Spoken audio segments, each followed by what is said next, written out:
Yehowa Nyankopɔn onhyira asomdwe hene no tinanim enkyerɛ onkoma wo omankunimdie ena wabetwi so ba bibiara obekro Apostle Anthony me no otwetwe nkomo kakra bi ene wo mra me nam kwan so yi na me no bom di akomakro adwekro atwetwe nkomo kakra bi na yahwɛ nneɛma kakra afa ene ye Kristo som ayi womi yasofo ene church members asorema abrabo aye boss e Christopher se esafata sa na Bible no kire yen sa na ye kom na yahwehwem yie ehu esu a efata yen a ye bu ani egu sa esu nyina so a ye bu esu ahodo no ena se yehwa asofo timi sori die titi asem ye nneoma ensem fata se empo wiase ni ye assistant members, especially the elders, and penifo wasafo no mu. Etimi eka bibiche osofo no. Ubara na penifo no ne members ni nyina aka bom. They on support am osofo no. Se onkoso na ongu Christianity animasi. E ade ekoso enye osofo baako ana osofo mienu. Menka osofo baako wasem, me ka osofo bebre asa ni o ma yakoso e wo nakachi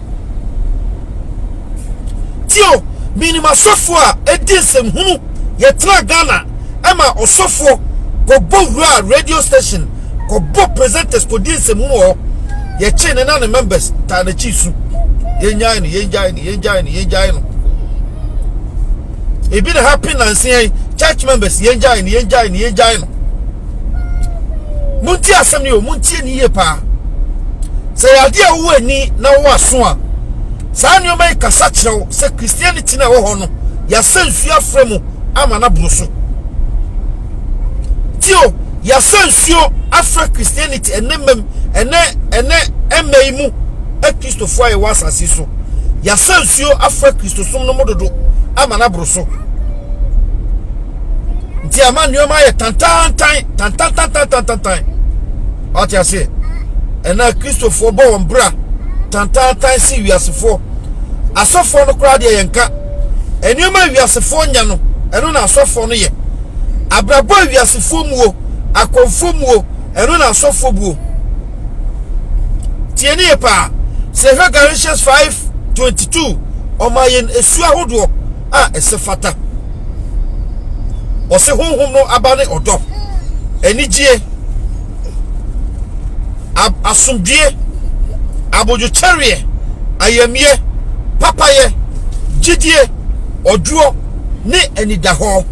ose samre biara ni asase so a ese samre tio emre biara ni so ana asase ase a eye papa ana se dimu se sa emre nti ka samre ne mra ese se kefata Christopher ese se de boy embra honhom na aba odo enijie asundue abojo charie ayamie papaye jidie ne enidaho self control ene wi asefo no kwa o self control se Christopher yentime control ye ho ba kokra tio ba kokra osofo bufu a onsa yade ane ho ntono osofo bufu a yenche no nkosha says onyaida just ya tina sem ene oba obonsa no wadwudi ati ase oba obonso wadwudi no wabetena se yesi sekantia hohoi eje no fi abofransam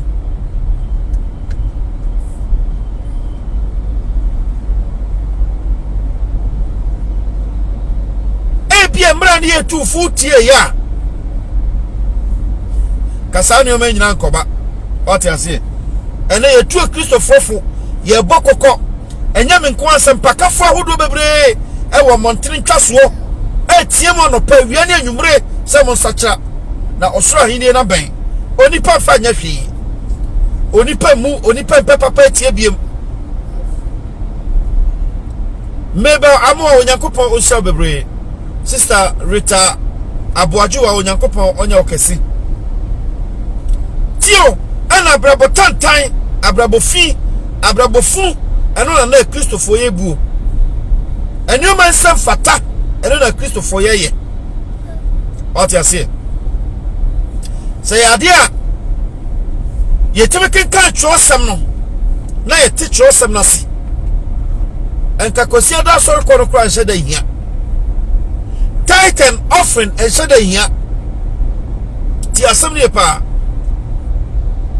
kosia da mpabo akese se entade akese entoma akese ehu hia efia da mpaibo Monday to Friday Saturday tio enye so nipa ba eyebone enye so nipa kwa asori a eyebone but ade here ma Christianity ade here ma yen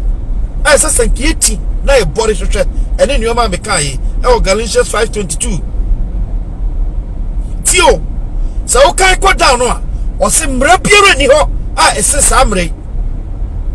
so o be kwa sorry so o kwa sorry so o be kwa for there so o ma for there so o be tua tithe so o tua tithe so we be your first offering and our second offering so we be sow seed so we be some out time for so we be try and go so we be try one so we be try nsuo o se sa nyu man nyina enchen se obi benya odo enigie won krukrum enigie asomdue abodwucherie ayamie papaye gidie ojuo ne enida ho self control o so biero wo sa nyu man ehia no bibia bio nyame na make according to Bible no wan kase kosua tio sa won set me kasa quality sia edie biem na aka na because of chrono asofo no pabo so seed sama otafo yewei nti ya try akriti nyoma hodo bebre o Christianity ni mu eniama nyoma ye huhu eniama asofo ho ye huhu osofo dumi wa obewu osofo dumi wa no wasefo bebre ena asofo di ahye wonu hu nti enka wona sam Christopher enka wona sam oti ase ene enam suma se na bone akese enioma nsafra eduru kosi ada ne akwa sorry ya dance die a chese ye Christopher no se kwa sorry ya dance die a chese kwa ye Christopher no se bompae from Monday to Sunday tio oni pass mo si dio empire bofo e we dio nyame aduma chedi o ohun ni o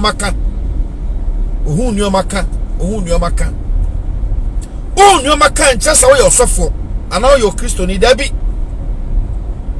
o Kristo ne ne o de sa nyoma hye ni tirim hye na koma mu na o try so o practice sa nyoma yi ti ni pa ti asem ni enti kwasi do sorry enye that important to him or to her ye go to your tight enye important e ma no enye se hia o betumi aye okwa sorry a enye bone eye na no kwa sorry na wokọ no question mark e wo ho asori be na wokọ fisa Sunday bi ho wura mu a wura abosondam mu ankeye tie ne pa asonda bi ho a wokọ trema wokọ tra pap ko buru yankeye me ka no kra chew tie ne pa nemum aso nipa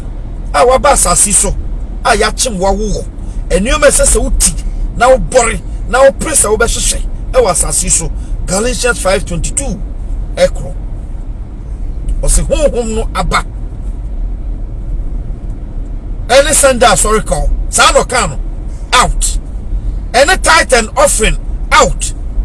any affordable out any sow seed out any samawatan for out and come name mo se honhom na ba esuo amra biara nkyene no mra biara ni nanim ana eni nachi ene odo eni gie asomdue abodwocherie ayamie papaye gidie ojuo ni enidaho obi an eni dafom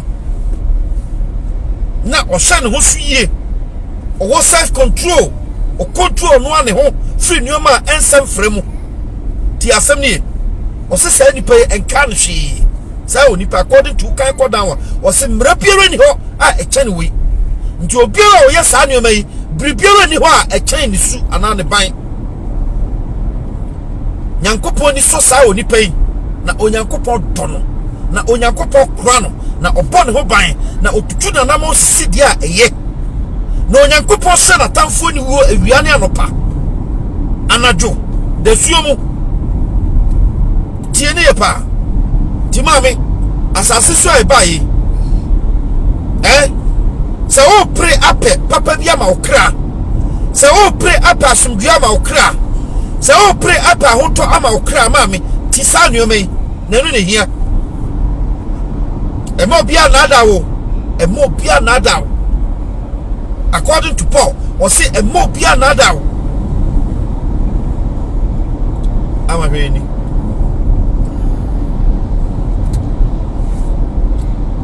o say emo bia na da wo ne mo woni na ho wo hu asofo suban ene oh say ade a yesu ade atu embo ase a enye sempakafo no ko onyankopon nam anwanwa kwan so eda nuoma pi edi kyerɛ exiting average speed enforcement zone tio onyankopon nam anwanwa kwan so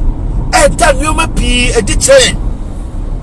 oma asofo no pi da won hodi asofo no pi da won so ba di suba na ka hinta yenim enuoma na hinta asofo no betumi aye a yenim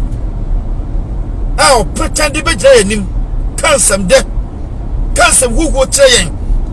ma woni me de ka ya adwene se o sofo de o ye sofo pani o ye nyame dwuma na che onim trosam no o tinyam som na se oni nyankopon wa pam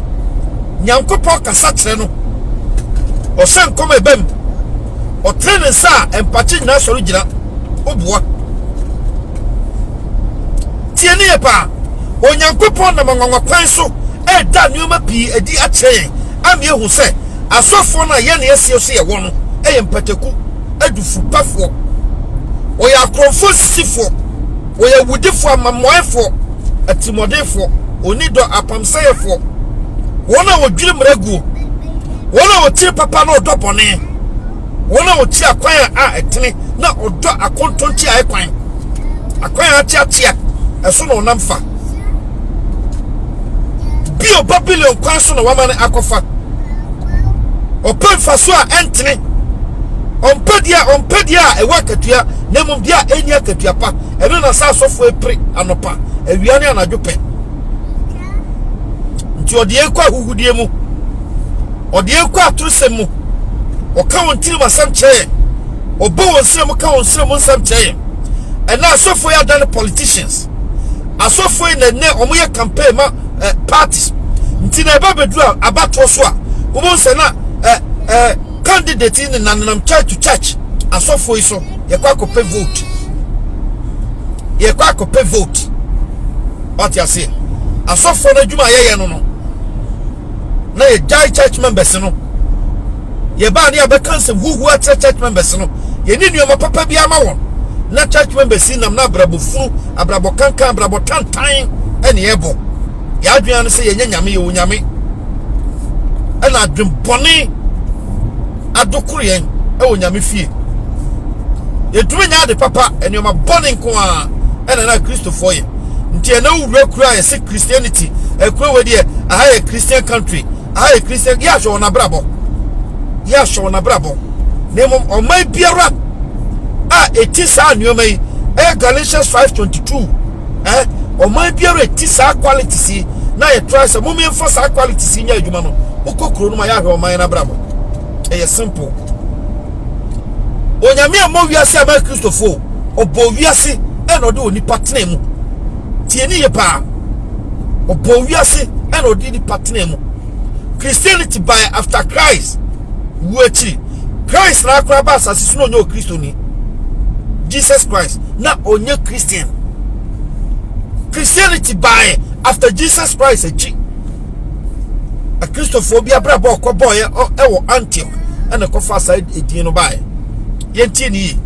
yenti asem ni pa. So it's not about say you be free o Christoni and asa kwasiada we kwa sorry Jesus Christ wan kwa sorry kwasiada no kwa sorry hu me da Jesus Christ e mompa efra no pakopma nwumre Jesus anka che obiada so me so seed Jesus anka che obiada so me sama ne tamfo Jesus anka che obiada say to your first offering second offering to your tithe na sa ne omehunu no Jesus anyeme sa ne oma no bi nemum obese trene ka no kroche onipa opai mu ka ne onipa ya ebema ne nkwaje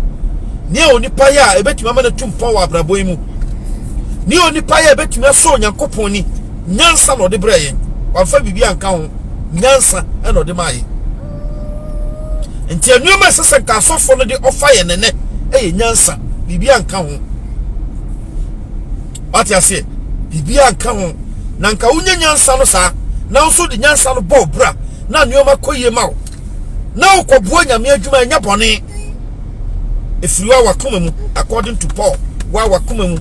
afio de nyame ni me adiniye me kwa ko ba for de say ya mo nyankopon me de we ko ma nyankopon me ko ya de wo ya ma nyankopon enye bone na eno enye ni aidikan on so Matthew 23:23 na Jesus Christ the Son of God no wan kasa tight tua no nyew nemu mo se na nka asofo no enhwehwe ayamie adoye pe papaye atentene nokure ye ni kan hwehwe saa ne o mena chiri kane ansana ke adwen tight ho batene ya to saa ne o mena gu ena na asofo adane mafias ene ye nka asofo asem ena asofo gina bonten ne ye kasa owura beho na ye church members so boy nsem papa eno na church members be what you say frise asofo boni aba no eso Christopher boni pepepepe na aba what you say asafo ma boni no onso no wona asofo no wanya no frise nipa na wokọ asori no wankoso okohwehwe nimdie dabi nemu mokoye se osofo mo mpaye ma no okoye ne ha obi eda ne so okoye bibia all painting okwa Sunday mo ne onso kura na koma ne koye se okwa akopɛ nimdie ni nyansa nko obesuche nimdie ni nyansa fi osofo no na so sense won koso okwa akopɛ nimdie ni nyansa ne mo koye se okwa akopɛ nsankyerɛne okopɛ nwanwadie bi ehu okopɛ sika okopɛ ba okopɛ nkratanti okoye no osofo no jimi kura ohu osofo kan kwasi asemtre na ohu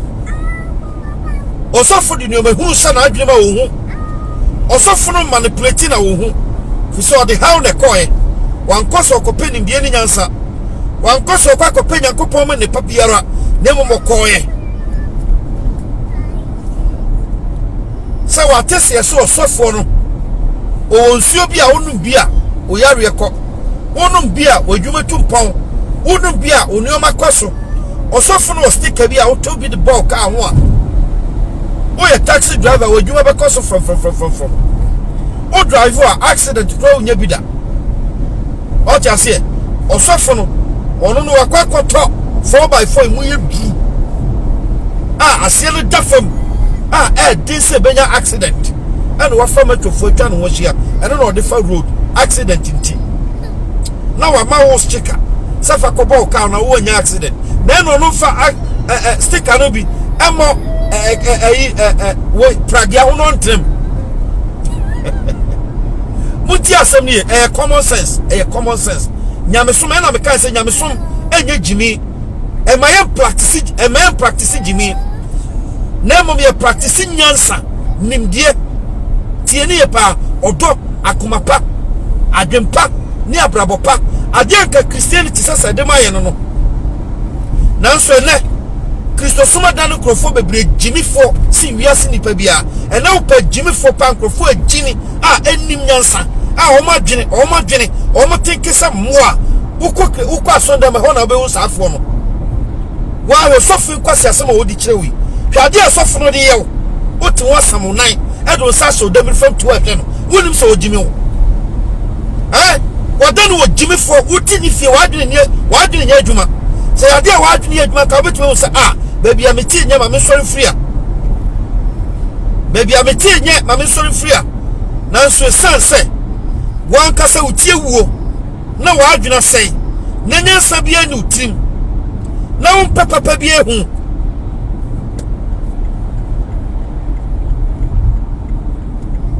na bone ko na ase wakoma mu manti osofui abrabo boni a obono udi eche support sa abrabo boni osofui igwe ntutumi trans da krukura wo osofui otutu wa kwa amane mu otutu wa kwa oseye mu otutu wa kwa owuo mu otutu wa kwa animguase mu otumi hu ana ti asem ni ye pa ti asem ni Brother Thomas Opoko Nyankopon show bebre ana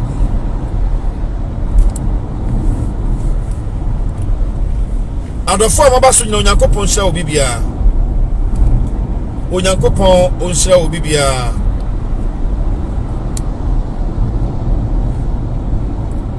Richmond Ajay Nyankopon on show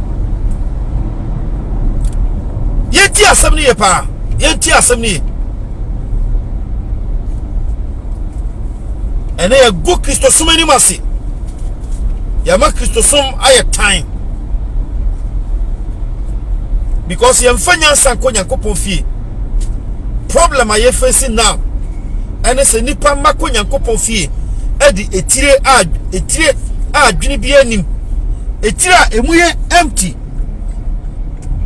tibon koso 40 ena ne ye de kwa sonde mu what you see King Solomon osi obi krosika kopenya nsato onipa ne nitire na he na odi beguo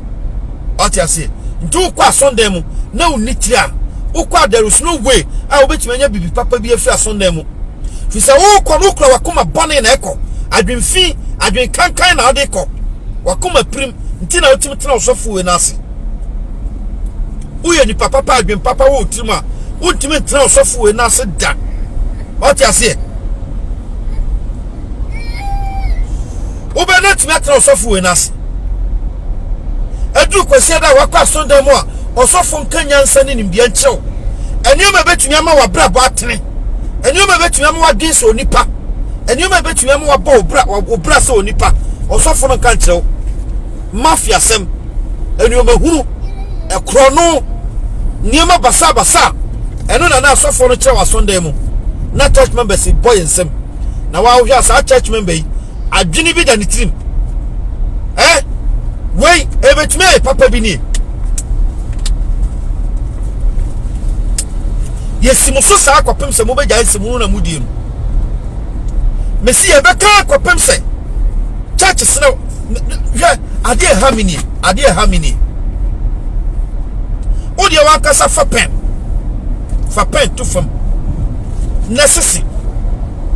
asofo no faso a wonya free Africa make Africa because Europe ano abrofo na advance ntino we asofo na asofo na bo apo abrochire no asofo a free Africa aba what you say asofo na free Africa aba anasa asofo na kura Africa adwen no bi apart from that Christianity amini mo ha no krono nim emu da ho pefe krono bi anim apart from yen kwaya dia ye no tie ni ye pa twepen na fatu fam necessary benefit church si no wona sofo enye free Africa na bi sa won faso ben and Africa yenye free Christianity aka say na sofo na wo ka Christianity manafo Christianity na sia na ba yo tie ni ameka cha no pa Christianity ba ye nche yo Jesus Christ himself na onyo Kristo ni Jesus no onyo Kristo ni no e dia Onyankopon asoma no sa omra meka papa ntre na wonu ekodi Kristo achi after ni wu achi ani esi wenu ye Kristo asefo what you say Kristo asefo nti se yampa si e Kristo asefo dia na se si hu Kristo su ewe ye ho si hu Kristo su e ho a ye nye Kristo asefo ye yakromfo ye sisifo ye dada ye ho kwa ti asem ne pa eti wa bisa ho say e yampampa sa osofo no oyo Kristo ni a Kristo su e na hu woni hui Kristo abrabo na hu woni hui mi bisa wo ma wo common sense nya adwuma na wo ma pokro no na che asofo na wiye na che ade ti etrase ase dane da nyina ama asofo ya fa ho atoto cars ayeyie anya won ho eduru ba bi kura ne achibi ne de sacrifice kumbi ya ne aka to se we de mi ana mi kum no what you say na asofo timi kum nipa ye wi ana agina bonte aka se nipa we mi na mi kum no tio mi na mi kum no ma sacrifice no o ka me ho nsem ti ma kum osofo so timi ka se akwala we mi na me de me sato no so ma ne ye o ye yare for me na me say no because me nena ma mi atwempena ama ne ma mi akwakoka so ne mi atwempena nti me de me sato ne bana pampam akwala no wo no ma say akwala no still not thousands of people akwatra Sunday we mu say osofo we entity and fire ko heaven na wo sha sa church members so mo dwene mu ye o mo tin say ya e betima possible mi bisa wo osofo timi ya nyamra sam sei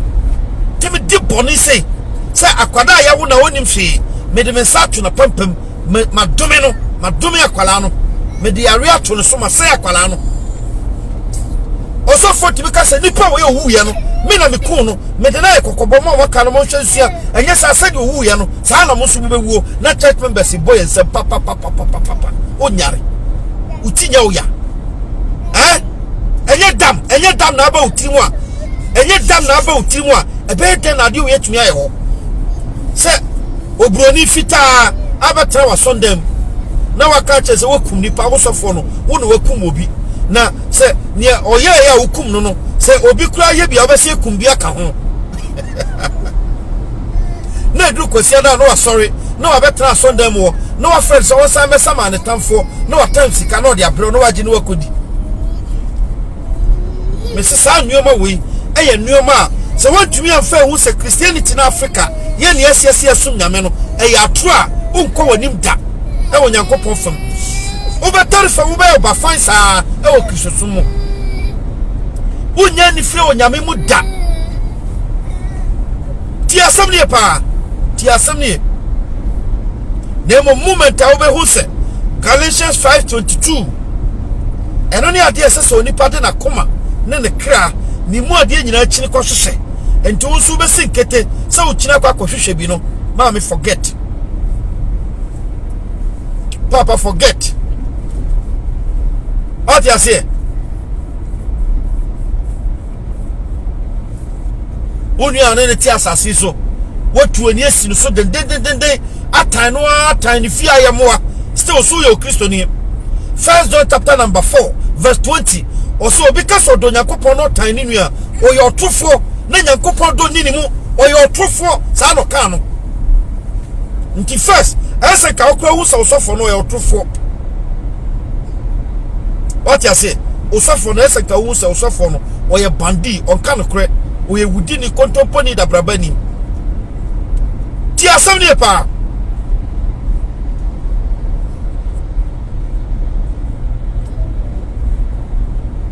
Matthew 15 verse 8 okay ko si 9 na also mind you na no keke na so nya awurade na so na koma de afiri me ho kwa chi tio o mind you na ko anu keke ona no keke ana kamfu me awurade ana so me awurade na so na koma afiri me ho o mabra bo papa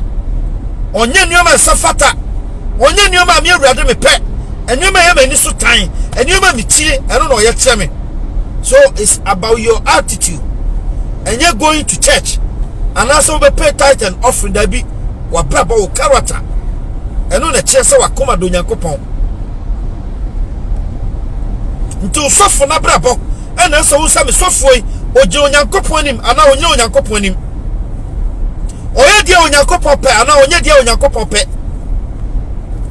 oso baba ana oso baba bonin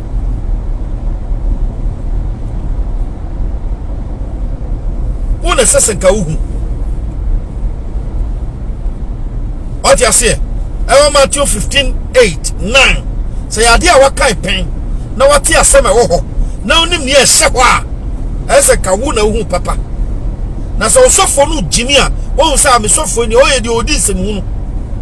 na so sanse wan kasa wo ye oproye na wan kasa papa bi ani mu na wan kasa wonti papa empe papa bi ehu na uche ni a eye na udo ni a achia enti o so for otene na ase so for kan okroche wontimi nkona sorry yes wontimi fisa wa de papa bi ani mu enti o so for bi a o kan okre o so for bi obetumi aka ne ya chew ama woti ne eye na wababrabo a eso onyankopon ni na ebetumi ama wonkoso ama wonpuntuo na ama wotumi anyina onyankopon nim de ne nyansam no wotumi nko what you say Jesus ati bonkoso afo ye mehunu maka ye abobonnuafo asofo ye madome wasofo ye omo na obetumi no manante because of abrabo bone no wakoma bone a ekura wonti ti asem ne pa onyankopon se obi bia wabaso onyankopon se obebri Titus chapter number 1 verse 16 Titus Tito engoma no twi ni se Tito brofo ne Titus chapter number 1 verse 16 osi okasa onim Kristo tio sa so fo idin tro se yenim Kristo ye ne onyankopon nanam na nso ode onyuma pono tie ne ye pa on fenyuma pa biara o kan kwa sewa osi on fenyuma pa biara tio won fenyuma pa biara ade ye papa ontumi nya bi daje sebone ontumi fanano kan ye da jisa nyoma proye nyoma nkwa na otumi ka Titus chapter number 1 verse 61 kasa kokan wan kasa kone kokan Titus chapter number 1 verse 16 oso kasa onim nyankopon okawo woneka wode wonano kasa media minimo nyankopon nanso ode wonyuma pono won fie nyuma pa biara abrabo papa biara ni obetumi abo na adwempani ni tim bena na otumi abo abrabo papa obi adwempani ni tim bena tumi abo abrabo papa because according to Christ o se nyuma asem mu ma eno ne fiadie nti ne atim mu eno ne mabrabo juhu obi na nipa nyina di ne ho adanse o nipa wedi oju nipa wedi oye nipa wedi opepapa oya adoye nipa wedi se pewuza sai nipa no papa te na koma mu oda osoda epa oda odwan adwen papa oti ase enya sofo da mi se menka one was the last time I made that so da you so obi ewu da bi meso da no obi tu meso da no obi peja meso da no obi diye meso da no obi kwa heaven eni ma papa kwa na me so da ifa nipa ho what you say fi say owuo e ya de da ho mayen e ya fix no one can change it nemom nyoma enya fix a e benya wasasi so nipa be diye so nipa betumi abo abrabo papa so nipa betumi ewu so Kristo ni na yensie no anche opon ba sa nyoma ne nyoma ye borpe e wasasi so we na meda me so dae hu se nipa etumpon wo fisa no ne hia fisa me kwa da me mpaso a adua medwen no e ho dae na me so on se kwase adae nko na oso otumi so dae papa obisa ho why because adwen boni na se otimu o kwa da mpaso na joa adua na jona okoda adwen boni nko na odwen adwen boni nko na odwen nti so dae a boni numa nko na ehu nti na ama asofo no ehu papa nka no obewu one can't man pe ba bia nyina pe to na osene yakun ato atwene susu bone no ti asem ne pa ti asem ni sa so for Bible no for say wonum ye di fo kwasiafo anifrafo wontie wuwo onim nyansa wonim de wonfie nyuma pa biara what you see emfa ho nkɔhye wonsa emfa ho nkɔhye wonsa maame enuoma esese onipa uti boripe se obehyehyɛ eno wasam na me no kan no ewo Galatians 5:22 eho ana ɔka honhom na ba se honhom na ba no ɔdɔ enigye asomdue abodwokyere ayemie papaye gidie ojuo ne anidaa ho once ma repeat sa nuoma o ma me boripe na hwehwɛ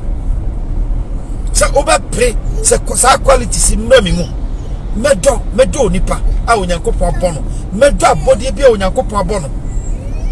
mepre anigye ama me kra won krokro anigye ama me kra na manya abodwo kyerwe na mapre asomdue na mama papaye atumi me na mama odo atumi me na manya self control ani da ho e wa brabo yi mu pre pesa anu me mama o se mra biara ni asase so a ese sa anu me se o saka sa anu me a afobuo bia ni ho mawo tio obiara ne setumi ka sa quality si afobuo bia ni ho ma no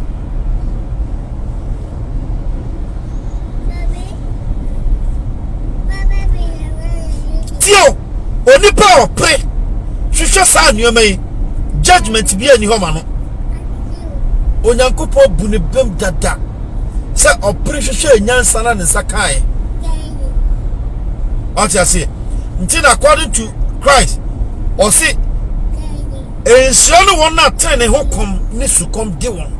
tie ni ensiano won na ten ne hokom ne sukom de won tio won na ten ne hokom ne sukom de won e de ne abraboten ne eno na woka na asem Galatians 5:22 ano honhom no aba ne odo ade atimo obi ye righteous ene sa nuomai no so obi tia sa onipa no ye nsia o bless eno me bia ni o ma no atemo bia ni o ma no achisane bia ni o ma no ti asem ni ye pa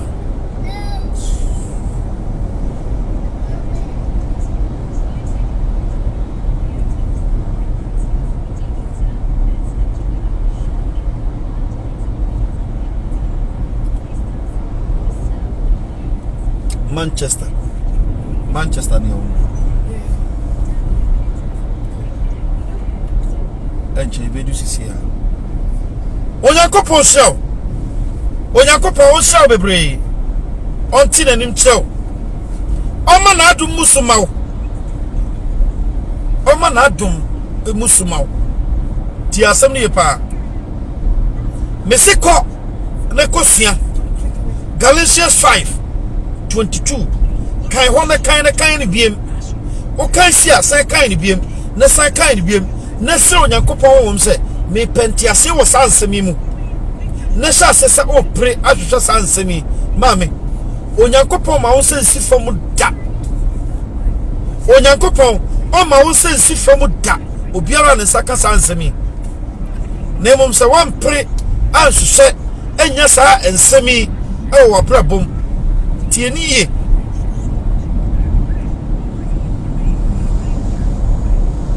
ne momo osofo bi daadaa wo kana adwene mu nsam kyerɛw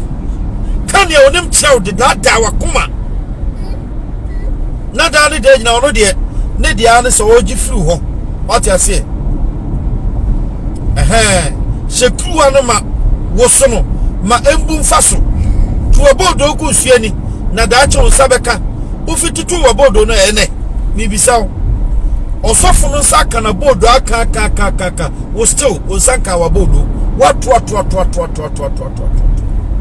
fisa wo mfre nyuma pa tio otimi mfre nyuma pa biara because osofo no nka nyuma pa bi anchew ana osofo no akasa na brabobone na oba brabobone no via no quotations e dey different no dey convince o amo say yes e yes osofo timi bu sa brabo no na so osofo timi bu sa brabo ya o church member dey say osofo se obu a eni ma ba na ehu o ɔte ase ni a osofo itumi ye na osofo na tumi aka ma wo agye atum sɛ ni ɔno sofo no ye no ɛya wo Kristo ni no hwa wo de na wo betumi aye wo betumi akum nipa wo egya osisi a okokoba ni egya wa wo bekum nipa because osofo no ɔno na ma okura ne sound da ye register esu hwiw pow wakam wate ase waginedi nti wa kasa no hwa se wo kokoba e de na wo church member wo betumi aye osofo ne kura sound na mi o na wo church member wo waginedi wo na ma wo konkwase amtokwama no wo hwa wo e de na wo betumi aye sanya me kan no eye se wo bekwa sorry eye se wo benya osofo onim cheche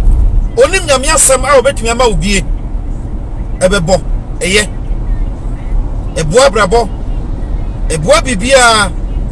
eye se wo betumi ayi bia boa onyankopon adwuma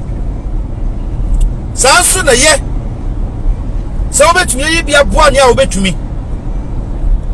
san nyuma nyina ye nyuma eye achidie enye enim kane enuma hiama yesi edi kan hwehwe a esase ye body pre si ensa betumi aka eno ne kan Galatians 5:22 no san nyuma na pre na kwahwehwe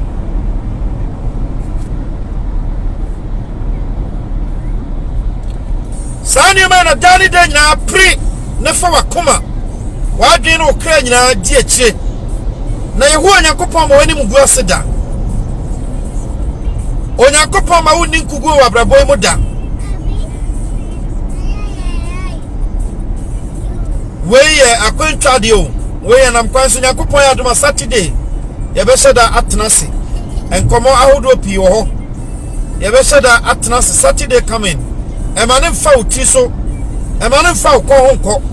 Saturday a ebe meet you on Natina TV, Natina Radio.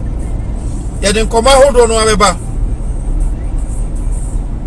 We di akaka krebi na medru ni amekro. Enti enche ye di djuma di no beba na wie ye. Ensama maka ne ne a waso tibie. Ye wo Nyankopon to super engusuma wo. Na wa se video no na ebi edru unu ebi ho. Na ya na wa invite unu anso so o meti djuma di no bi. Fu se ensama ye kan ye ensama eboa onipa abrabo eboa nipa dua na boa okra eboa adwe na eboa nipa ntiase eboa abrabo eboa ye wiase tremu ene mpa wiase fremu na aboa won na odi wachimi ba meche wo nchirima ebeba wa wo ntoto so a eba fizo se mo saka mo fama moma na mo maso dia moma na to so ko wa wo ntoto so mu